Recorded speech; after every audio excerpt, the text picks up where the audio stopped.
নতুন এক অধ্যায়ের শুরু, নতুন নেতৃত্বে পুরনো চ্যালেঞ্জ। তার ঠিক মাঝখানেই দাঁড়িয়ে আছেন মেহেদী হাসান মিরাজ, বাংলাদেশ ওয়ানডে দলের নতুন অধিনায়ক।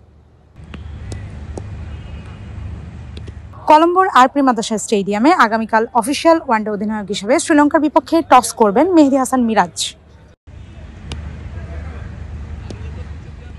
তার আগে অবশ্য মেহেদী মিরাজকে নেতৃত্ব দেওয়ার প্রসেস নিয়ে প্রশ্ন উঠেছিল সমালোচনার ঝড়। তবে সব সমালোচনা ছাড়িয়ে মেহেদী জানান দিলেন তার ফোকাস শুধু মাঠেই আছে।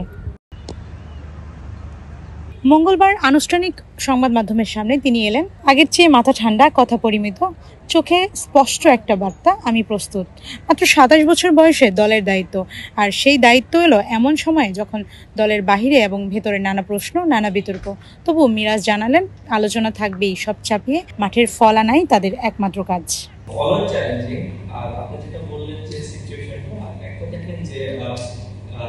আমরা যে টিমটা আছি আমরা হয়তো বেশ কিছুদিন ধরে ভালো খেলছি না, এর মানে এই না যে আমরা খারাপ করছি না।